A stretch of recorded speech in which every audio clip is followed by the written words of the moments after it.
Ito pa mga bossing ko, ang isa sa mga subok na napakaswerte mga bossing. Basta kung ano man ang mapapanood ninyo at parang ikikinabahan at parang ikaw ay po'y excited, masaya ka, gawin nyo po yan mga bossing. Kasi sign na po yan na maaari yung pinapanood ninyo ay maaaring dyan na kayo suswertein. Pero kung walang dating sa inyo, wala ka sa mood, huwag mong pipilitin ang inyong sarili dahil maaaring masasayang lang ang effort po ninyo mga bossing. Yan po mga bossing, ganito lamang po inyo pong gagawin. Harap ka sa gawing silangan, ibulong nyo po dito.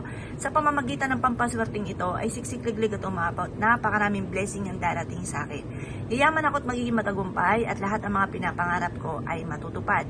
Ganon ang inyo pong gagawin mga bossing ko at magwi-wish ka ng mula sa puso na walang gamit na sana, direct to the point. At pagkatapos po niyan mga bossing ko, ito po ay ibibilad nyo sa sinag po ng araw. Kapag ikay nag-wish, huwag kang gagamit na sana. Sasabihin nyo po, magkakaroon ako ng napakaraming pera.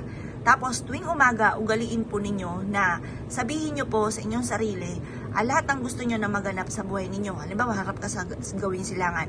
Ngayong araw na ito ay magkakaroon ako ng napakalaking benta.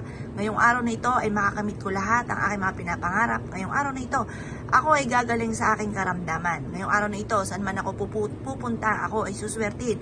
O ngayong araw na ito, ako ay mananalo ng jackpot. Ganun po mga bossing. Kasi sa bawat araw, at yan po yung sinasabi po ninyo, yan po ay nagtatawag ka ng swerte or kaya po ay tinatawag mo ang matagal mo ng pinapangarap. Swerte po yun. Subukan nyo po yun mga bossing.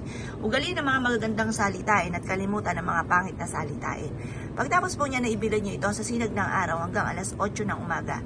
Makalipas ang alas 8 ng umaga, kung kayo ay aalis, isiksik nyo po ito sa inyo pong bulsa. Or kaya po ilagay sa inyo pong pitaka, ilagay sa inyo pong bag, or ilagay sa kaha ng inyo pong kaperahan mga bossing. At pagkatapos po niyan mga bossing ko, iaadya ka naman ito kung saan lagi kayo suswertihin. Makakaisip ka ng mga ilang mga bagay na wala sa isipan ninyo na maiisip mo na yung pala ay dito ka suswertihin. Yan po ay proven at isa rin po ako dyan. Dati-dati parang feeling ko'y wala ng pag-asa, laging malas.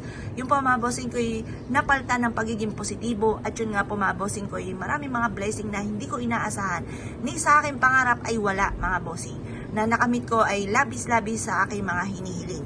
Ngayon po pero syempre sinipagan ko po talaga mga bossing. Lagi kong humihingi sa mahal na Panginoon. Bigyan niyo po ako kahit isang pagkakataon at hindi ko ito sasayangin. Lalo kong sisipagan. Lalo kong kakapit sa mahal na Panginoon at naganap nga po ito. Ngayon po mga bossing, kung kayo po isa sa mga naniniwala, ay mas mainam na meron kayong mga pampaswerte dahil mas maganda po yan na kayo naniniwala dahil mas nagiging positibo kayo sa buhay. Ang taong mahilig sa mga pampaswerte ay higit na nagiging positibo sa buhay. Kesa naman doon wala pinaniniwala at bahala na si Batman. Pagkatapos konting kembot lamang ay pagod na. Nako, walang patutunguhan po yan. Nakakaawa ang mga anak, mga bossing. Kaya sa mga anak ako naaawa kasi pag may mga magulang na ganong batugan, talagang paladaing, nako, tapos ang dami-dami pa niyang anak, nako, kawawa talaga ang mga anak. Yan po, kaya mas mainam po mga bossing ko, ay subukan niyo po itong gawin at maging positibo lamang dahil ang pagiging positibo ay makakatulong sa buhay natin. Kung kayo po naniwala at nais niyo po itong gawin, ay siya mga bossing, good luck po sa inyo po lahat.